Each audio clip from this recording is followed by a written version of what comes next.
Selamat datang kembali di channel YouTube ini. Kali ini saya akan membahas sesuatu yang sangat kontroversial. Bukan sangat, ya mungkin cukup kontroversial.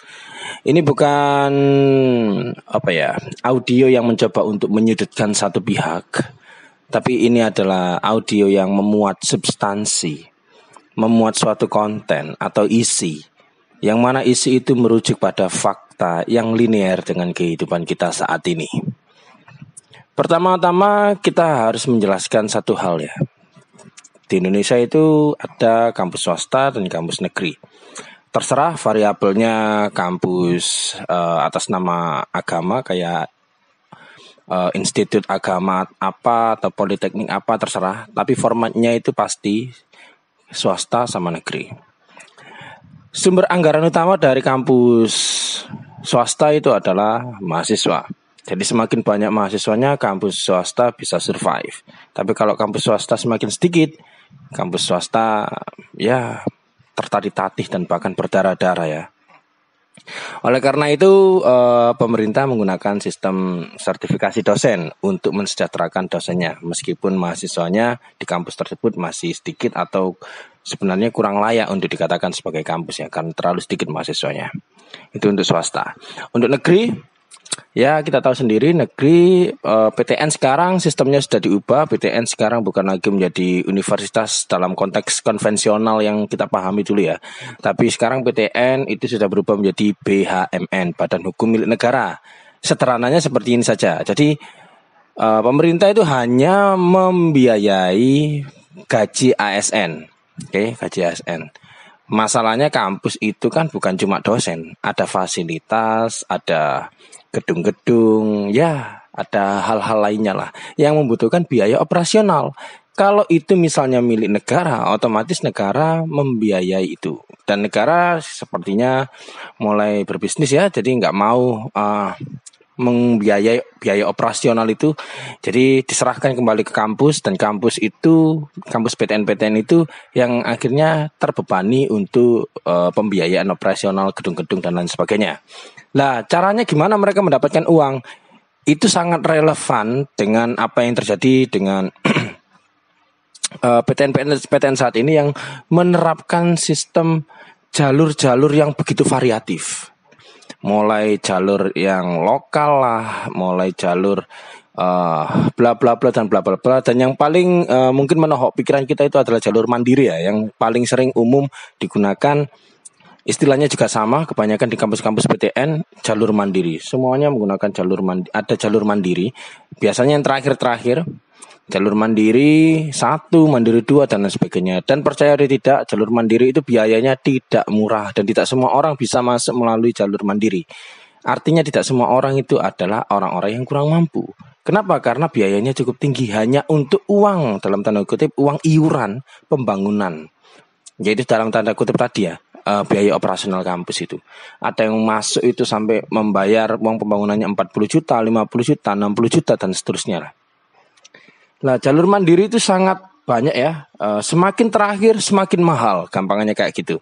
Pertanyaannya sekarang gini, saya tidak akan menyalahkan karena memang PTN dibebani sistem seperti itu sehingga membuat mereka mau tak mau harus menambah jumlah mahasiswa yang bisa membayar biaya operasional itu. Itu intinya. Lah, yang menjadi problem, karena segala sesuatu kan pasti memiliki kontrasnya atau kontradiksinya ya.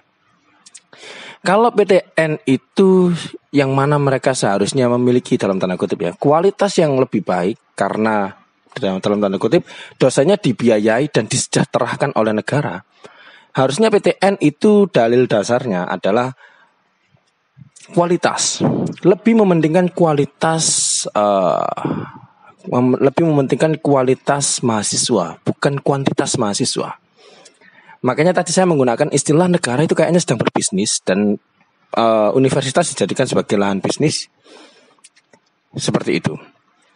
Lah, artinya seperti ini. Ketika PTN itu berlomba-lomba untuk mencari mahasiswa sebanyak-banyaknya, oke, nggak peduli kualitasnya seperti apa, yang penting Anda bisa membayar. Karena yang kualitas saya sudah bisa mendapatkannya dari jalur prestasi dan yang awal-awal itulah, yang lebih murah biayanya. Oke. Lah, dari sini masalahnya terjadi. Ketika PTN itu berebut kuantitas mahasiswa, calon mahasiswa yang ingin kuliah, otomatis jatah makan PTS itu berkurang. Ya kalau ngomongin ya salahnya swasta dan lain sebagainya. Woi, ingat, kita itu bukan negara yang sepenuhnya dibiayai negara. Kita itu adalah negara yang mana ada juga wilayah swasta. Dan wilayah swasta adalah wilayah mandiri, wilayah yang tidak disubsidi oleh negara. Sehingga ketika kita berpikir terlalu sinis, swasta itu ya karena kualitasnya rendah dan lain sebagainya, percayalah, nggak semua mahasiswa di PTN itu berkualitas. Sama persis kayak percayalah, nggak semua mahasiswa di PTS itu tidak berkualitas. Semuanya ya sangat tergantung. Selalu ada, mungkin ya karena nama besar atau ya stigma masyarakat mengenai swasta selalu dianggap lebih buruk dan sebagainya. Tapi percayalah, kalau di sini saya akan mencoba untuk membongkar ada suatu kronis di sini. Berangkat dari jumlah kuantitas ya, sekarang itu PTS, PTN semua berebut untuk kuantitas, dan memang hak semua generasi atau semua warga itu adalah untuk menerima pendidikan atau belajar. Masalahnya kondisinya tidak bisa seideal itu. Ada hal yang harus dilihat lebih realistis. Nggak semua mahasiswa itu termotivasi kuliah di jurusan atau di prodi X. Mungkin dia masuk ke sana karena omongan teman, atau karena omongan tetangga, atau bahkan karena paksaan orang tua. Oke, motivasinya tidak di sana. Ada yang kuliah itu motivasinya adalah untuk mendapatkan gelar sarjana. Ada yang motivasinya itu selain untuk meningkatkan kompetensi akademik atau point of interest-nya dia, atau bakatnya dia di sana. Ada variabel seperti itu. Lah, mahasiswa yang sudah terlanjur masuk di perguruan tinggi, mahasiswa yang sudah terlanjur masuk ke perguruan tinggi, dan mereka harus dalam tanda kutip terpaksa belajar sesuatu yang sebenarnya bukan point of interest-nya mereka. Mereka belajar, kemudian otomatis masa akhirnya itu dia harus menyelesaikan sebuah penelitian, kita sebutnya skripsi.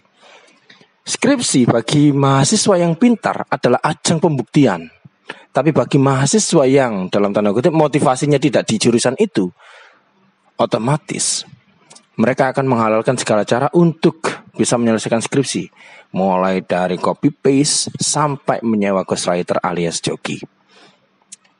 Sekarang, saat ini, detik ini, saya akan mulai membongkar kebusukan apa yang sedang terjadi, baik di PTN atau di PTS.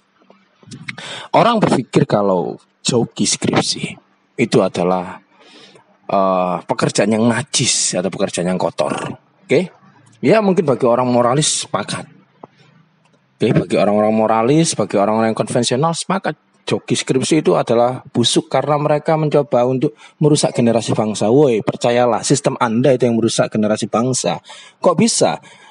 Kalau misalnya Anda tidak termotivasi untuk mencari kuantitas mahasiswa, akan sangat terminimalisir mahasiswa yang tersesat di jurusan Anda.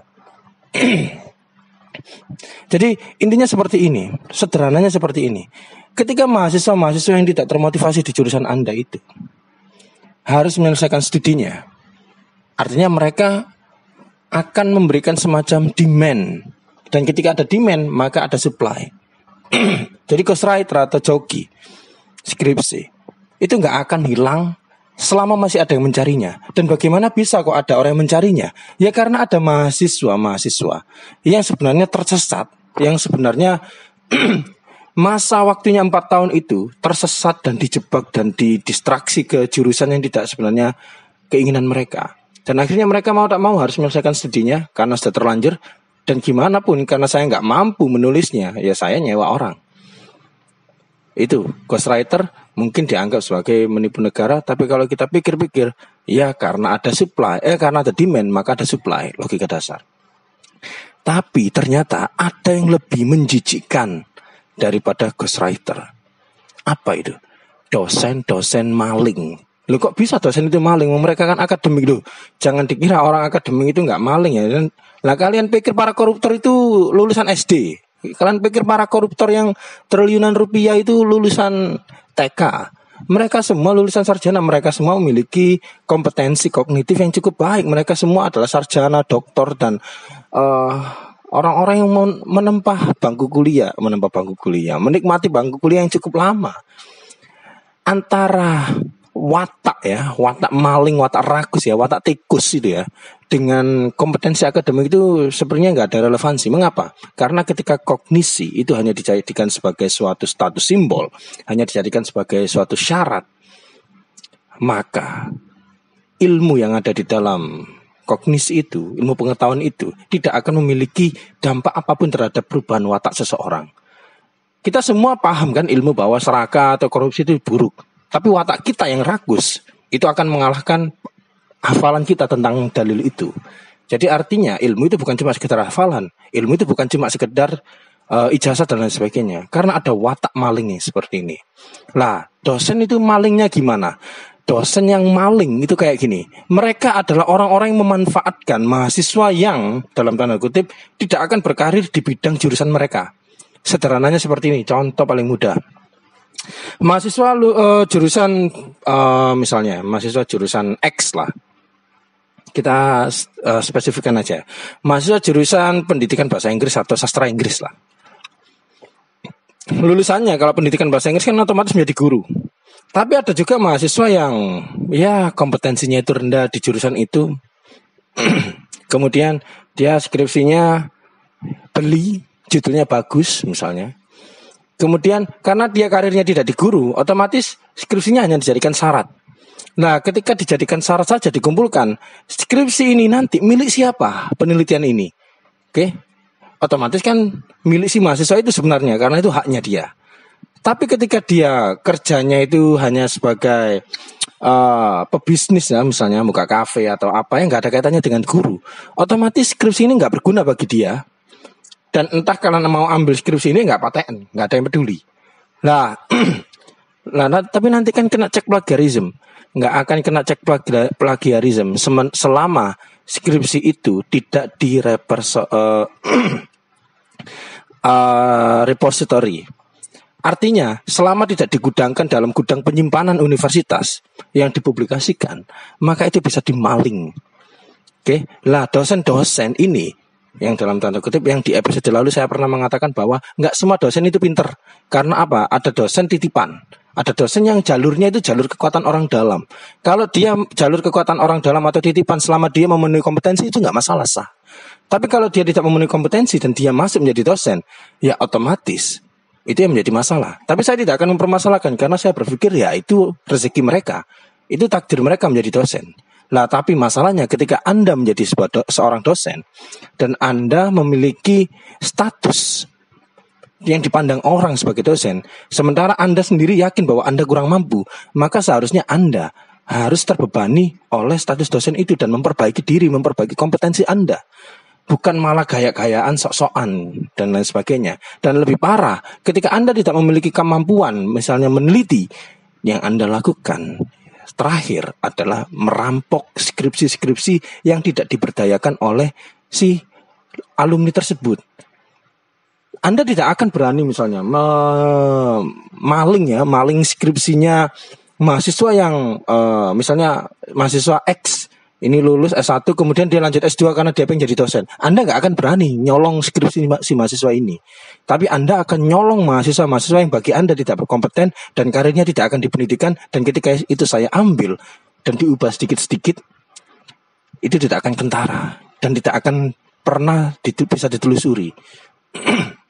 Mentalitas maling seperti inilah yang menurut saya itu yang menjadi penyakit kronis di dalam suatu universitas.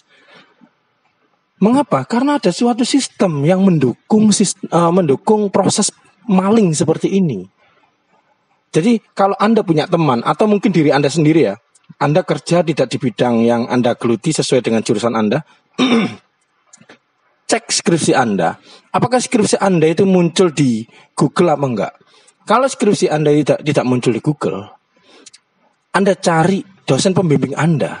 Karena siapa tahu dosen pembimbing itu mengatasnamakan skripsi Anda untuk dipublikasikan di jurnal atau di proceeding atau di seminar atau dimanapun.